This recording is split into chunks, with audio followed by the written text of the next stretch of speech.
हाँ जी, सभी को नमस्कार।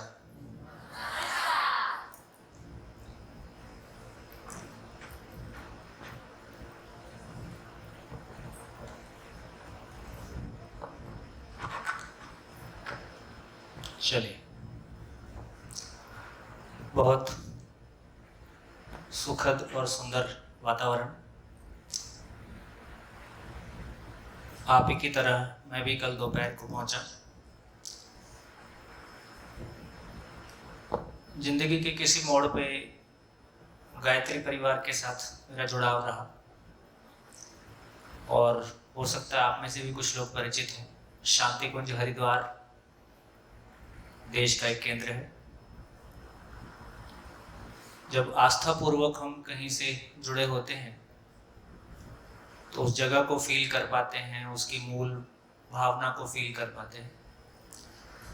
तो वहाँ जाने मात्र से जैसा फील होता था और जैसा कि उसका आकर्षण मन में था, कल यहाँ आने के बाद और इस कैंपस को शाम को थोड़ा घूमते हुए बिल्कुल ऐसे ही लगा जैसे किसी पवित्र वातावरण में, किसी पवित्र अंचल में हम सब हैं। बहुत साल पहले कभी कभी किसी के साथ कई नई जगह पे गए तो वो कहता था कि यहाँ अच्छे वाइब्स आ रहे हैं। तो मेरे को लगता था यार इसको कैसे आते हैं, मेरे को तो नहीं आ रहे। अब मुझको भी आने लगे। तो दोस्तों, जैसे जैसे हमारा मन पवित्र होता है, जैसे जैसे हमारे भीतर परंपरा ने जो साधना कोई भी हो, उसकी जो मूल, जिसको कहते हैं प्री रिक्विजिट, किसी भी जगह एडमिशन लेने के लिए इतना तो आपको होना ही चाहिए, ऐसा बोलते हैं ना। तो ज्ञान का पहला चरण है चित्त शुद्धि, और तमाम तरह की साधनाओं के, तमाम तरह के बहुत सारे क्रियाकलापों का एक बड़ा मतलब है चित्त शुद्धि। हमारा चित्त, जो भी हम सोचते हैं, बोलते हैं, करते हैं, देखते हैं, उन सब से वातावरण में जो भी अधूरापन है, मलिनता है, अपवित्रता है, पवित्र नहीं है, ऐसी तमाम चीजें हमारे चित्त में सुख दुख के रूप में, किसी और रूप में स्वीकार हो जाती। जैसे जैसे उम्र बढ़ती है, यदि हम किसी पवित्रता के मार्ग पे चलते हैं, किसी ज्ञान की राह में चलते हैं, तो ज्ञान हमेशा सरल है, सहज है, उसमें कोई कॉम्प्लिकेशन नहीं। ये अपने चित्त से ही जूझने में एक लंबा समय लगता है। जो भी हमने वातावरण के कारण, अपनी अज्ञानतावश जो भी हमने स्वीकार लिया, उससे जूझने में एक लंबा समय लगता है। और इससे उभरने के लिए, उससे पार पाने के लिए हमको एक वैसे वातावरण की आवश्यकता पड़ती है जहां मेरी अकेले की ताकत से मैं उससे पार नहीं पा सकता, लेकिन एक वातावरण ऐसा मिले जिसमें कि मेरी ताकत को वातावरण के ताकत की सपोर्ट मिले, वातावरण के पुण्य की सपोर्ट मिले, सहारा मिले, तो मैं आगे गति करता हूँ। एक ऐसे ही वातावरण के रूप में इस प्रांगण को हम देखते हैं, महसूस करते हैं। मेरे साथ तो एक और अच्छी घटना घटी। कल शाम से ही मुझको बहुत अच्छा लग रहा था। इस काम को मैं पिछले 20 साल से कर रहा हूँ और लगातार देश में कहीं ना कहीं बाहर आना जाना होता ही रहता है। और 10 साल पहले मेरी माँ बीमार थी, और सूचना मिलने के बावजूद पहुँचते पहुँचते उनका शरीर शांत हो गया। तो मैं अंतिम समय में मिल नहीं पाया, तो थोड़ा सा एक भाव रहता ही है। बहुत साल से मैं मेरी माँ को बहुत प्यार करता था।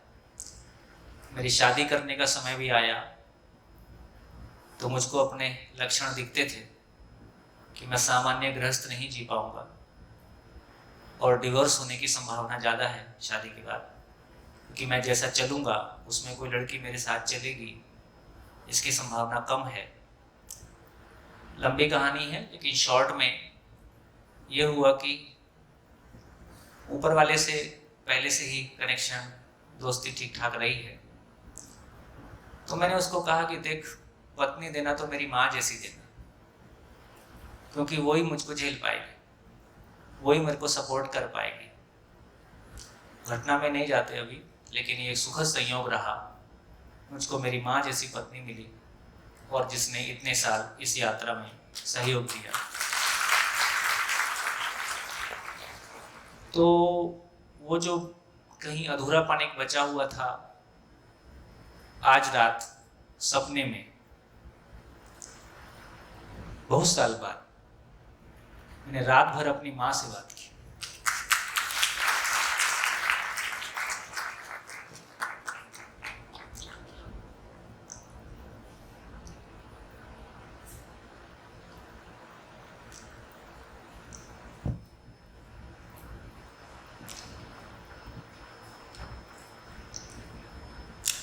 बहुत अच्छा लगा।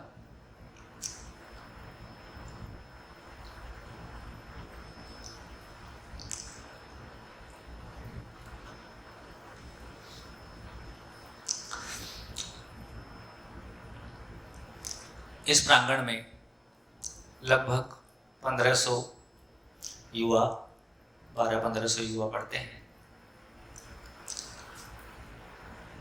और आज स्थितियां ये हैं, गांव में तो कम है, शहरों में ज़्यादा है, कि एक माँ बाप यदि फुर्सत से अपने बच्चों के साथ बैठ के बात करना चाहें तो उनको बच्चों से अपॉइंटमेंट लेना पड़ता है। बच्चों के पास फुर्सत नहीं होती है, मन नहीं होता है या फुर्सत नहीं होती है, वो काफ़ी बिजी होते हैं। लेकिन एक शिक्षक का ये सौभाग्य है कि वो नौजवान बच्चे कम से कम 6 घंटे रोज उनके सामने उपलब्ध हैं, पैसा भी देते हैं और समय भी देते हैं। तो जो सौभाग्य माँ बाप को उपलब्ध नहीं है, वो सौभाग्य हम शिक्षक को उपलब्ध है। आदरणीय नानू भाई, जिनकी तपस्या से ये प्रांगण खड़ा हुआ है, 57 साल 57 ईयर्स की जर्नी, मेरी एज 54 है। तो जितनी मेरी एज है उससे ज़्यादा की आपकी तपस्या है। दोस्तों, ऐसे एक तपे हुए वातावरण में हमको शिक्षा के सही स्वरूप को समझने का और साथ में उसको प्रैक्टिस करने का भी वातावरण मिले। वो सभी भाई बहन जो यहाँ शिक्षक की भूमिका में हैं, जिन्होंने नानू भाई के साथ ये लंबी यात्रा की है, ये प्रांगण यहाँ तक पहुँचा है, वो सभी मित्र धन्यवाद के पात्र हैं। और आगे भी जो भाव आदरणीय गांधी जी ने जितना सोचा और जितना उसको व्यवहार रूप में गुजरात में और विशेष रूप से सौराष्ट्र में अमली जामा पहचाने की कोशिश की, वो एक दुर्लभ प्रयास है, प्रशंसनीय प्रयास है। इन प्रयासों में समय के साथ साथ जो पवित्रता थी, जो उनके प्रति निष्ठा थी, वो कहीं ना कहीं मॉडर्निटी और अभी का आधुनिकवाद और जो भी सारी परिस्थितियां हैं उनके चलते वो हल्की होती हुई भी दिखाई देती। तो जो भी हमारे पूर्वजों ने, हमारी परंपरा ने बहुत निष्ठा के साथ सोचा, अद्भुत बात है, कम बात नहीं है, अद्भुत बात है कि हजारों साल पहले इस देश ने किसी मोक्ष को पहचाना। हजारों साल पहले, जहां आज भी हमको लगता है कि ये मेरे काम की है कि नहीं, मेरे काम की है कि नहीं है, ये अलग बात हो सकती है, पर किसी ऐसी चीज को पहचाना जो शरीर के बिल्कुल बियॉन्ड है, जो भौतिक उपलब्धियों के बिल्कुल आगे है। तो परंपरा की यदि खुशबू और उसकी महिमा, एक तो ये भी एक दुर्घटना है कि मॉडर्न एजुकेशन और जैसी अभी वातावरण है, इस वातावरण के चलते हमको अपनी संस्कृति और हमारी एक जो धरोहर है उसको पढ़ने समझने का कोई ऐसा अवसर ही नहीं मिलता है कि उसकी गहराइयों का हम सम्मान कर पाए। बहुत उथला है हमारा जीवन, हमारी जीवन शैली बहुत उथली है। एक पढ़ाई, एक जॉब, उसके बाद एक गाड़ी, एक घर और बच्चों की पढ़ाई, इतने में राम नाम सत्य। तो जैसा हम जीवन जी रहे हैं, शायद मानव होने के नाते बड़ी संभावनाओं के साथ हर एक मानव है और हर मानव अपने जीवन में उन बड़ी संभावनाओं को छूना चाहता है, उस आकाश जैसी ऊंचाइयों को छूना चाहता है। जब मैं 24 का था, 21 साल कुछ महीने का मेरा इंजीनियरिंग पूरा हुआ, 3 साल मैंने जॉब किया। मैं किसान का बेटा हूँ। तो जब जॉब में गए, जब तक जॉब में नहीं गए थे तो ऐसा लगता था कि इंजीनियर हो गए तो कुछ अच्छी बात हो गई, लेकिन जब जॉब में गए तो पता चला कोई खास बात नहीं। तो फिर खास बात क्या है? तो ये पहले से ही स्वीकार था कि छत और रोटी का मतलब जीवन नहीं है। जिंदा रहना मेरी जरूरत है, भौतिक वस्तुएं मेरी जरूरत है, लेकिन जिंदगी कुछ और है, क्योंकि इतना तो हमारा पहले ही देखा हुआ है। वहां कहीं से जिंदगी की तलाश शुरू हुई। जिंदगी की तलाश शुरू हुई तो कोई गुरु नहीं था, बहुत पैसा भी हाथ में नहीं था, परिवार की भी कोई बहुत सपोर्ट थी कि हाँ तुम ये करो, ऐसा भी नहीं था। तो हिम्मत नहीं हो रही थी कि कैसे चला जाए। तो फिर आदमी अपने भीतर अपने ही विचारों में शोध करता है कि जो कुछ चल रहा है ठीक चल रहा है, नहीं चल रहा है, मैं सही सोच रहा हूँ, गलत सोच रहा हूँ, क्या करूँ नहीं करूँ। तो अपने भीतर एक लाइन ने मुझको बहुत साहस दिया। मैं अपने आप से बार बार पूछता था कि आखिर मैं चाहता क्या हूँ, क्या करना चाहता हूँ, ये बात की बात है, कहाँ पहुँचना चाहता हूँ, ये मूल बात है। तो मेरे पास ऐसी कोई परिभाषित डिफाइंड लैंग्वेज भी नहीं थी। अपने भीतर से एक आवाज़ आई। जब मैं जॉब में गया तो दो तरह की लोगों के आंखों में कॉन्फिडेंस देखा। जब भी कोई व्यक्ति अपने बारे में बताता था और उसकी आंख में चमक होती थी, तो उसकी एक लाइन कॉमन होती थी। वो कहता था कि मैं सेल्फ मेड हूँ। सेल्फ मेड, मैं खुद को मैं बनाया हूँ। कोई माता पिता की कमाई हुई धरोहर मुझको नहीं मिली थी। मैं खुद खड़ा हुआ हूँ और मैंने स्ट्रगल किया है। मैंने स्ट्रगल किया है, मैं सेल्फ मेड हूँ। ऐसे लोगों की आंख में चमक दिखाई देती थी। जब मैं मेरी जिंदगी देखता था तो ना मैंने स्ट्रगल किया है, ना मैंने गरीबी देखी। तो ना मैंने गरीबी देखी, ना मैंने स्ट्रगल किया, ना मैं सेल्फ मेड हूँ। किसी कॉलेज में गए, पढ़ लिए, इंजीनियर हो गए, नौकरी मिल गई, इतना ही होता था। पहले माँ बाप खिलाते थे, आजकल खुद खाते हैं।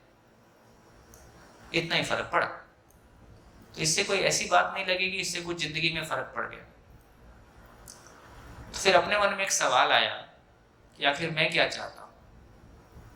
तो उसका एक आंसर आया कि मैं 70 साल का होऊंगा तो अपने आप को क्या जवाब दूंगा, तुम जिंदगी में क्या किया।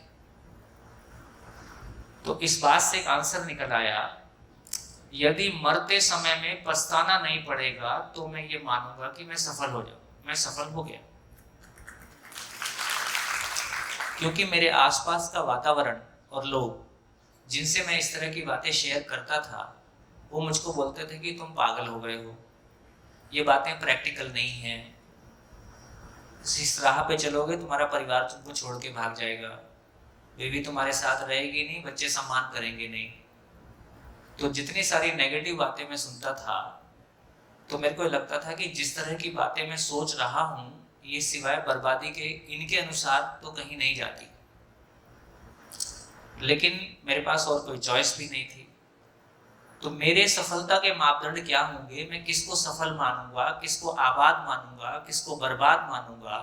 तो मेरे लिए सफलता का मापदंड क्या होगा। तो मेरे लिए सफलता का मापदंड एक ही होगा कि मरते समय, अंतिम समय में मुझको पछताना नहीं पड़े और जो कुछ मैंने किया, जो कुछ मैं कर सकता था मैंने किया। जो है, जो सामने आया उसको मैं स्वीकार कर लूंगा। तो कम से कम ये अपने भीतर पछतावा ना रहे कि ये कर लेता तो ये हो जाता, मैंने सही समय पे निर्णय नहीं लिया, है ना, मैं डर गया। तो मेरी जितनी समझ थी उससे मुझको जो समझ में आया, जो कर सकता था, मैंने दिल खोल के किया। जो रिजल्ट है सामने है, इसको स्वीकार किया जाए। इस लाइन ने मुझको बहुत हिम्मत दी।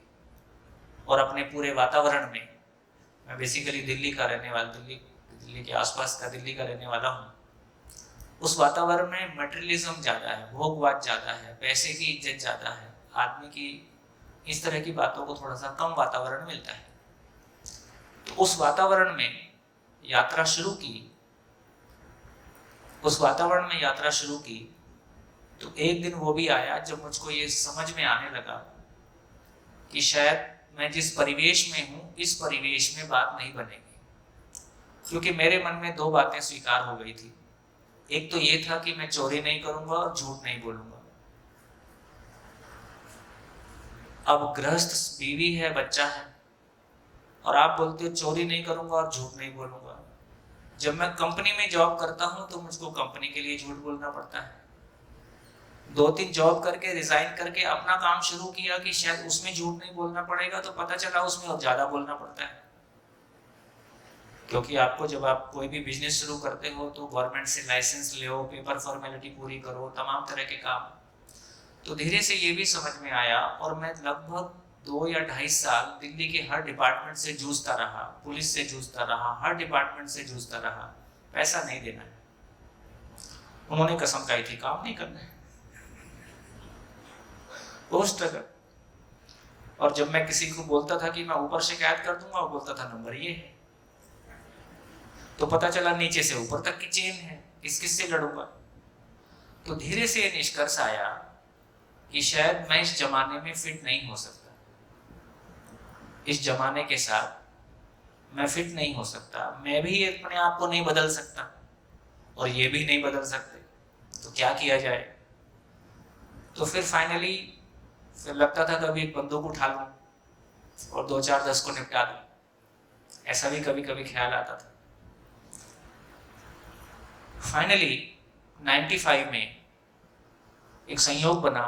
बस्तर आपने सुना होगा, ट्राइबल एरिया है जहाँ नक्सली प्रॉब्लम कभी कभी अखबार में टीवी में सुनते हो आप।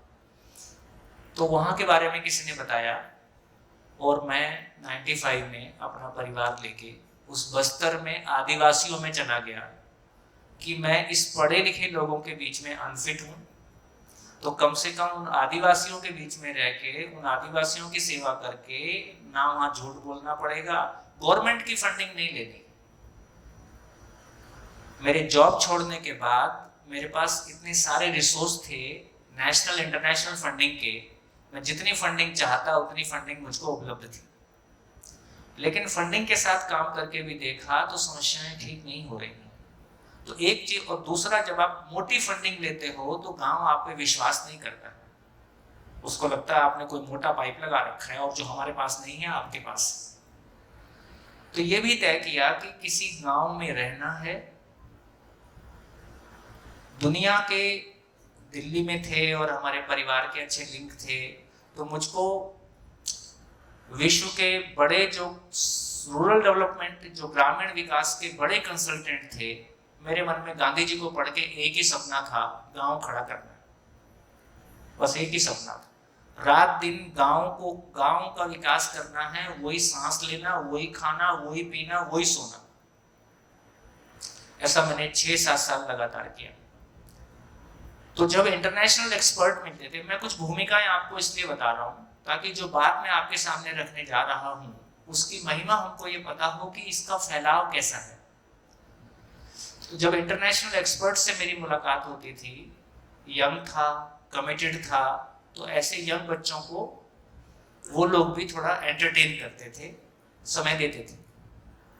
तो मैं उनसे एक ही बात बोलता था, बेटा मैं ले लो, पैसा नहीं चाहिए, प्रोजेक्ट नहीं चाहिए। आपने कोई गांव खड़ा किया हो और आपके खड़ा करने के, आपके हटने के 10 साल भी वो वैसे ही चल रहा हो, आप खड़े हो चल रहा है तो उतनी बड़ी बात नहीं है। आपने खड़ा किया, अच्छी बात है, लेकिन अब आप हट जाओ और 10 साल भी वैसे ही चल रहा है क्या, 10 साल बाद भी? ऐसा कोई गांव बताओ।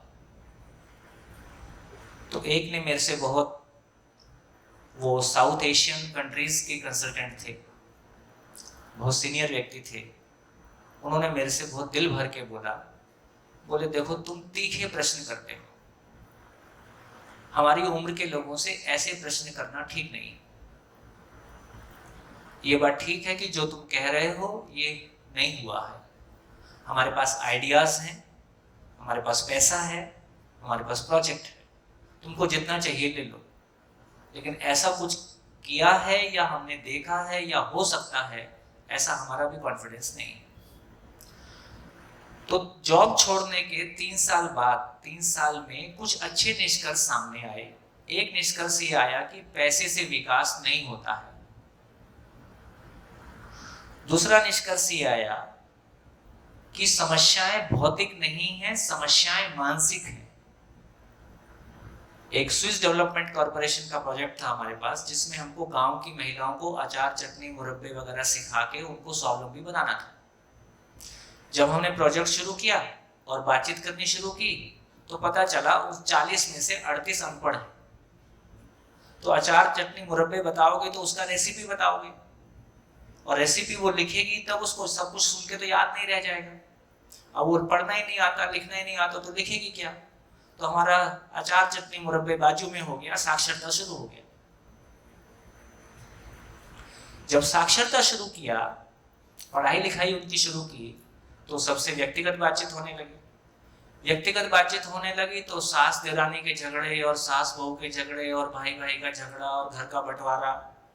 तो मैं देखा कि हो तो मेरे घर में भी यही रहा है, इनके घर में हो रहा है, ऐसा कोई खास नहीं है, मेरे यहाँ भी ऐसी समस्याएं हैं।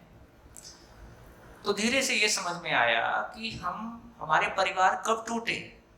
जब परिवार में पैसा था तब हमारा परिवार टूटा, कि जब हमारे परिवार में गरीबी थी तब परिवार टूटा? क्या लगता है? जब पैसा आया तब टूटा। पार्टनरशिप तब टूटती है जब कंपनी ठीक चलने लगती है। जब तक कंपनी में प्रॉफिट नहीं रहता है तब तक पार्टनरशिप भी ठीक चलती है। पैसा आने के बाद समस्याएं शुरू होती। तो इससे ये समझ में आया कि ये प्रॉब्लम माइंडसेट की है, प्रॉब्लम मानसिकता की है। समस्याएं भौतिक नहीं है, भौतिक समस्याओं का कारण भी मानसिकता है। तीसरा, नहीं, मैंने अपनी शादी के 3 महीने बाद जॉब से रिजाइन किया। पूछा नहीं, बताया। पूछता तो करने नहीं देता कोई, आके बता दिया, जॉब से रिजाइन कर दिया। तो इससे पहले उनको कुछ समझ में आए, काम हो गया। अब शादीशुदा आदमी, नौकरी चली गई तो पैसा नहीं, धीरे से वो बच्चे का आने का भी समय हो गया। तो दोस्तों, जो मैंने कहा कि जो मैंने 2 लोगों की आंख में चमक देखी, जिन्होंने कहा कि हमने गरीबी देखी है, हमने स्ट्रगल किया है, हम सेल्फ मेड है। तो मेरे ऊपर वाले के साथ अच्छे संबंध रहे। तो मैंने उसको कहा कि मेरे को गरीबी देखना है और स्ट्रगल देखना है, क्योंकि मेरी शादी तक मैंने कभी गरीबी नहीं देखी, मैंने कभी स्ट्रगल नहीं देखी। तो ऊपर वाले के साथ संबंध ठीक थे ही, उसने छप्पर फाड़ के दिया। मुझको पता होता ये इतनी बात मान लेगा तो मैं शायद ना मानता। तो मैंने इतनी गरीबी भी देखी कि मेरा बच्चा हॉस्पिटल में एडमिट होता था और मैं ये चिंता नहीं करता था ये ठीक होगा कि नहीं होगा। चिंता ये होती थी ठीक हो गया तो इसको हॉस्पिटल से छुड़ाने के लिए पैसा कहाँ से आएगा। उसको माँ का दूध नहीं चलता था तो बाजार से दूध लेना पड़ता था, तो उसके दूध के लिए पैसा मेरे पास नहीं होता था। ये सब इसलिए बता रहा हूँ कि ताकि आपको ये क्लैरिटी हो जाए कि जिंदगी में जिसको हम स्ट्रगल बोलते हैं, जिसको हम आर्थिक रूप से, मानसिक रूप से, भावनात्मक रूप से खराब समय बोलते हैं, जब शनि की 7.5 आती है, वो खराब समय नहीं होता है। वो जिंदगी में कोई लर्निंग का समय होता है, कुछ सीखने का समय होता है, कुछ समझने का समय होता है। जब हमारे अच्छे दिन चल रहे होते हैं, अच्छे दिन का मतलब है पैसा भी ठीक है, शरीर भी ठीक है, मान सम्मान भी ठीक मिल रहा है, वो सारा टाइम पास होता है। अच्छे समय में टाइम पास होता है, स्ट्रगल के समय में लर्निंग होती है। अभी की स्थिति ऐसी है।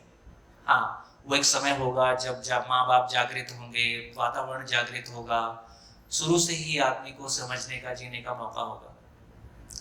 तो दोस्तों, इस पूरे प्रोसेस में मैंने जम के गरीबी देखी, जम के स्ट्रगल किया, सब कुछ खुली आंख से देखा।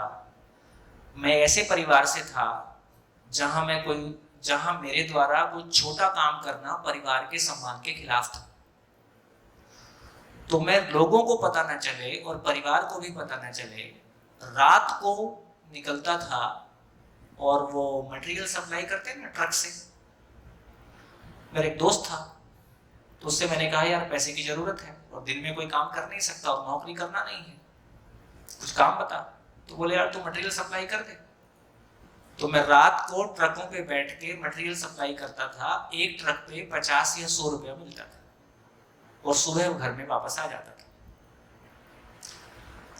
ट्रक वालों के साथ रहता था, उनकी जिंदगी देखता था, ये क्या सोचते हैं, ये क्या जीते हैं। मेरे को ऐसा करते हुए कभी कोई दुख नहीं हुआ, वो दोस्तों की वजह से दुख हुआ, क्योंकि वो इतने तीखे कमेंट करते थे, मर जाएगा, बर्बाद हो जाएगा तेरी जिंदगी।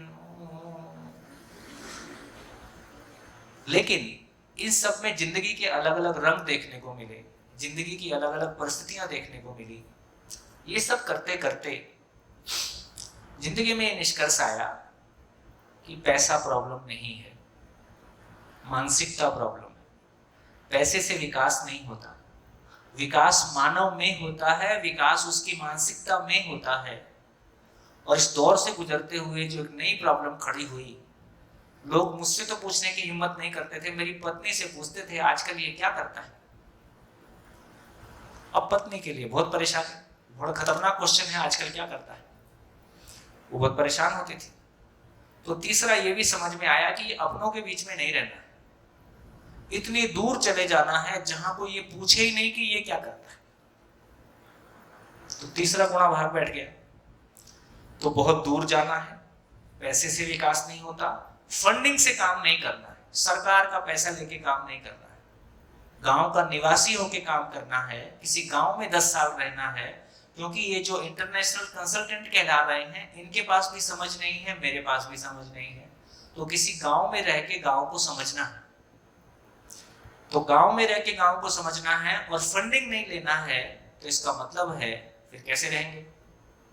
तो मैं इतना उपयोगी नहीं हूं, इतना अनुपयोगी नहीं हूं कि गांव पे बोझ बनूं, और गांव, मेरे देश के गांव इतने गरीब नहीं है कि मुझको छत और रोटी नहीं मिलेगी।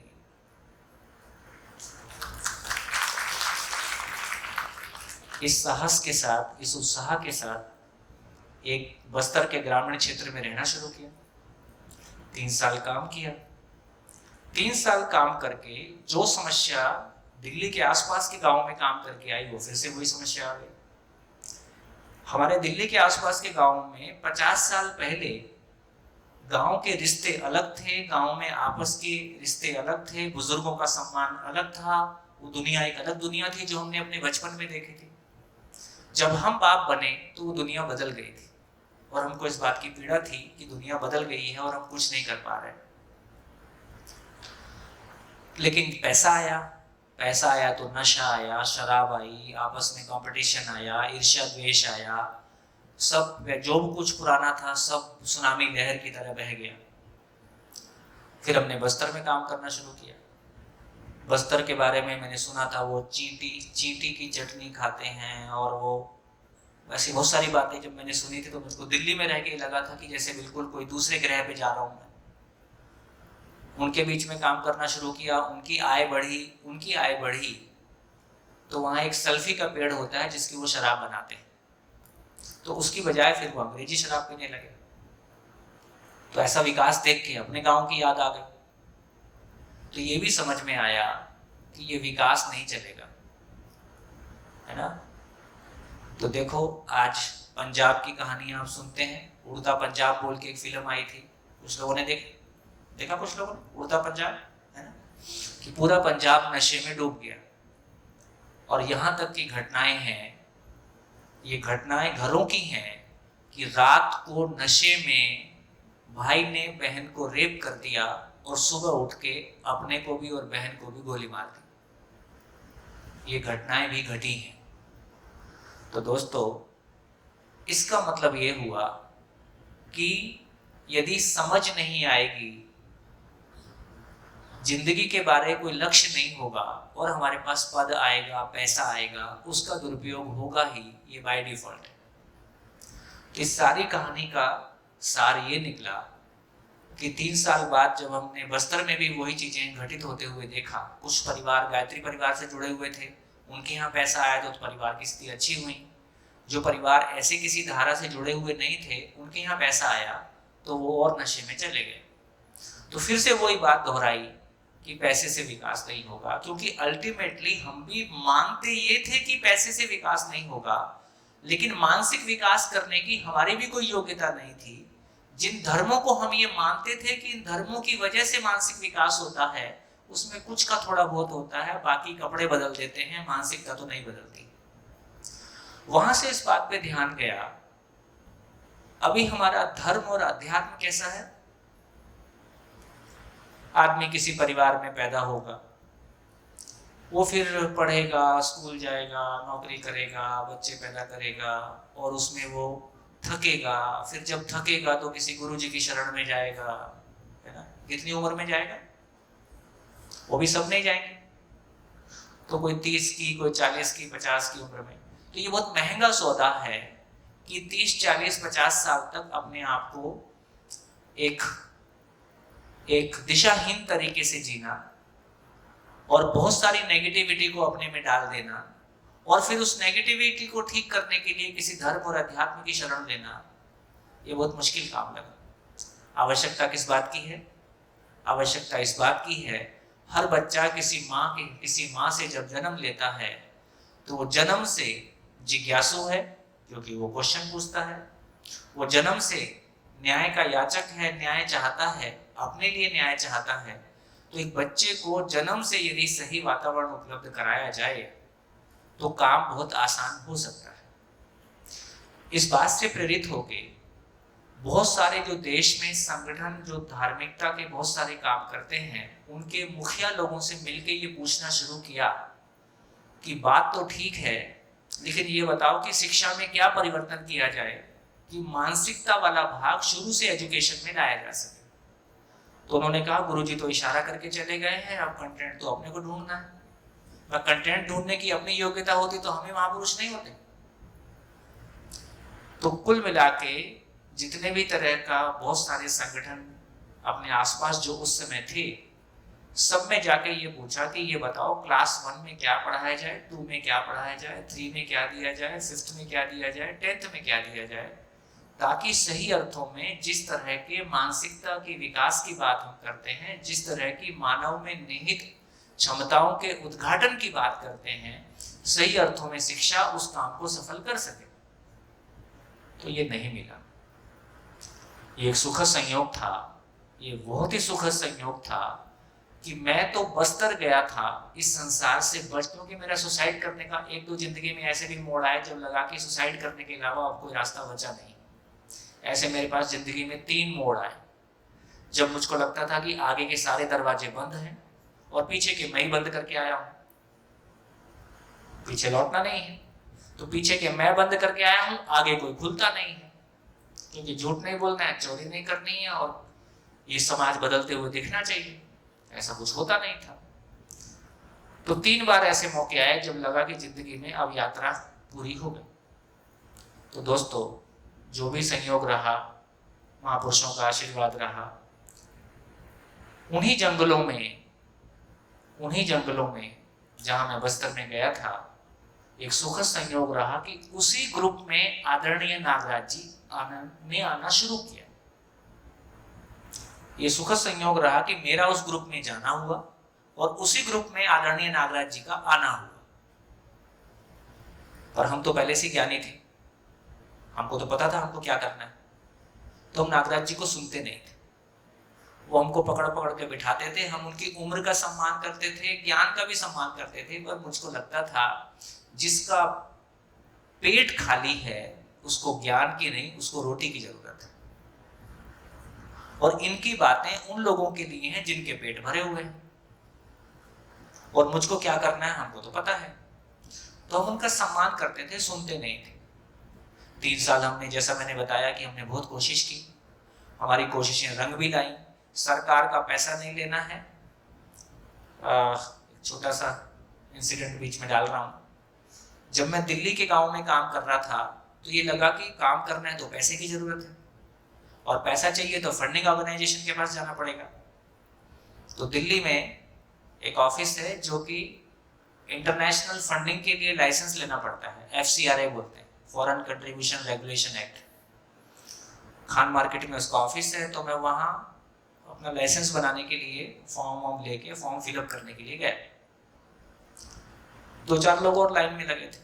जब मेरा नंबर आया तो ऐसा देख रहा था, अब हम बड़ा स्वाभिमान के साथ थे। हम कोई नौकरी छोड़ के एनजीओ में पैसा कमाने नहीं आए थे।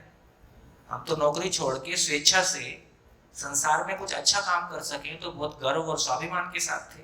उसकी नजरों में मेरे को सम्मान नहीं दिख रहा था, वो जैसा मेरे को देख रहा था। तो मैं कहा तुम ऐसा क्यों देख रहे हो? बोले यहाँ सब ऐसे ही पैसे ही मांगने आते। अरे बहुत मन खराब हुआ। तो मेरा मन इतना ऐसा खराब हुआ, मैंने फॉर्म फाड़ के उसको वापस दिया। मैं इसको रखो तुमको पैसा कहां से मिलता है? समाज से। हमारी दम होगी तो समाज से ले लेंगे। आज के बाद सरकारी पैसा बंद। वहां से सरकारी पैसा बंद कर। वो घटना है 91 की। 91 से 2021 कितना साल हो गया? 30 साल। इन 30 सालों में पैसे की कमी से आज तक कुछ नहीं रुका। तो दोस्तों मेरे को लगता है कि यदि हमारी महत्वाकांक्षा से हम कुछ करना चाहते हैं, वो हमारा शौक है, उसके लिए ऊपर वाली कंपनी क्यों देगी? हमारे ये पहला सेशन ना थोड़ा वार्मिंग अप। हमारे बहुत सारे गुरुजी मिले रास्ते में। तो एक गुरुजी ने बढ़िया बात समझाई। बोले देखो तुम अपना बिजनेस करते हो तो लॉस एंड प्रॉफिट की जिम्मेदारी तुम्हारी। तुम एक मल्टीनेशनल ज्वाइन कर लेते हो तो मल्टीनेशनल का सम्मान तुम्हारा सम्मान हो जाता है। कहाँ काम करते हो? आईबीएम बोलती है, सामने वाले को लगता है कोई बड़ा आदमी या कोई बड़ी कंपनी, या हम सब कलेक्टर हो गया हूं मैं। कलेक्टर होते ही लोग अलग तरह से देखना। तो मैं जिसके साथ जुड़ जाता हूं उसका सम्मान मेरे साथ जुड़ जाता है, क्योंकि मैं उसकी टीम में शामिल हो गया हूं और मेरे परिवार का खर्चा चलाना उसकी जिम्मेदारी हो जाता है। तो मैं तो बहुत बढ़िया जुगाड़ है। तो मैंने पढ़ा कहीं बुक्स में कि अपरिग्रही होना कुछ होता है। तो मैंने कहा प्रयोग करके देखो। उसमें लिखा था कि आप अपना समाज में सब कुछ लगा दो और समाज आपकी जिम्मेदारी लेता है। मैं ये कौन सी कंपनी है? तो मैंने ये प्रयोग करके देखा। मैंने ऑब्जेक्टिवली ये प्रयोग किया। जो कुछ मेरे पास था, अपनी बीवी के गहने से लेके, कंप्यूटर से लेके, गाड़ी से लेके, लैपटॉप, सब कुछ जो कुछ था वो इन्वेस्ट कर दिया। और दोस्तों वो लाइन गलत नहीं निकली, वो लाइन सही निकली। 30 साल में, पिछले 30 साल में मैंने एक पैसा नहीं कमाया, सिंगल पैसा। ऊपर वाले से पहले अच्छे संबंध थे। 92 में तय किया कि इंसान की नौकरी नहीं करना है, भगवान की नौकरी करनी है। सैलरी क्या होगी? सैलरी भी अपने तय कर लिया। सैलरी ऊपर वाले को बोला कि गाड़ी में पेट्रोल और पेट में पेट्रोल दे देना, बाकी जिंदगी भर कुछ नहीं मांगो। आज तक दोनों ही जगह कमी नहीं पड़ी। तो मैं ऊपर वाले की कंपनी का आदमी। दोस्तों कल नानू भाई से बात हो रही थी, परेश भाई से बात हो रही थी, आपकी धर्मपत्नी साथ में थी। तो बोलते हैं इतना बड़ा प्रकल्प है, इतनी सारी आवश्यकताएं पड़ती हैं, पर कैसे पता नहीं कहां से पैसा आ जाता है और काम चल जाता है। तो दोस्तों इसका मतलब है ये किसी एक के लिए ऐसी व्यवस्था नहीं है। जितनी बड़ी व्यवस्था हमको नीचे मानव सशरीर मानवों की जितनी बड़ी व्यवस्था दिखाई देती है, इससे कहीं बड़ी व्यवस्था ऊपर है जिसका हमको पता नहीं है।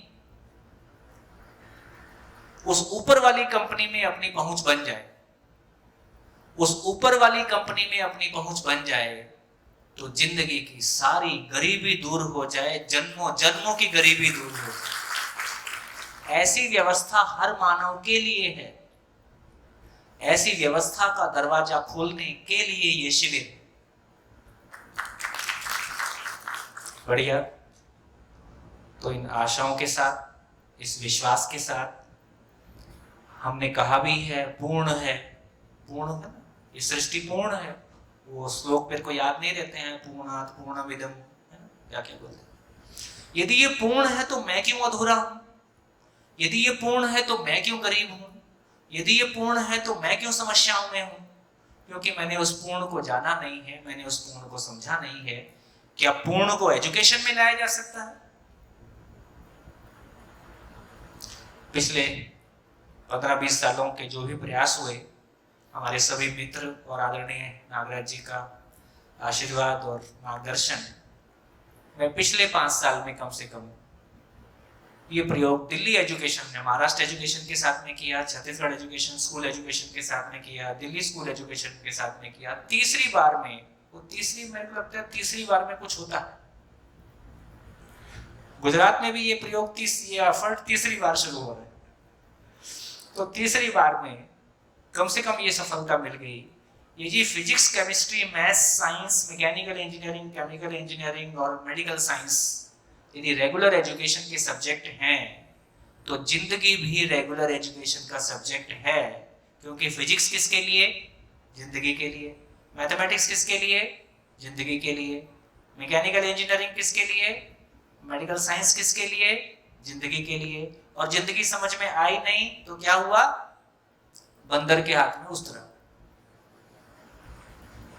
तो वर्तमान शिक्षा बंदर के हाथ में उस्तरा है। उस्तरा कैसे तेज चलाया जाए, है ना? तो जिंदगी को शिक्षा में लाया जा सकता है। इसको हैप्पीनेस कैरिकुलम के नाम से दिल्ली स्कूल एजुकेशन में इंट्रोड्यूस किया गया। हर दिन 1 घंटा कंपल्सरीली, अनिवार्य रूप से, ना, क्लासरूम में इसकी पढ़ाई होती है, जिसके कि बहुत अच्छे परिणाम दिल्ली गवर्नमेंट में आए हैं, दिल्ली स्कूल एजुकेशन में आए हैं।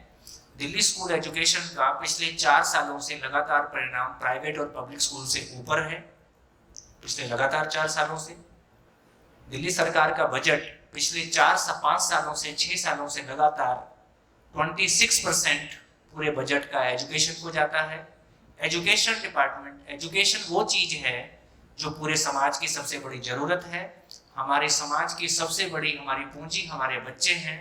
हमारे बच्चों पे पूरा समाज और सरकार मिलके क्या इन्वेस्ट करता है, तो आने वाला भविष्य खड़ा होता है, आने वाला भारत और आने वाला विश्व खड़ा होता है। तो एजुकेशन पे कैसे इन्वेस्ट किया जाए, एजुकेशन माँ बाप के लिए कैसे महत्वपूर्ण हो, एजुकेशन सरकार के लिए कैसे महत्वपूर्ण हो, एजुकेशन समाज के लिए कैसे महत्वपूर्ण हो, एजुकेशन सबसे महत्वपूर्ण काम है। यदि एक बच्चा ठीक तैयार हो गया, युवा के रूप में ठीक तैयार हो गया, वो एक अच्छा पति होगा, एक अच्छा अधिकारी होगा, एक अच्छा सेवक होगा।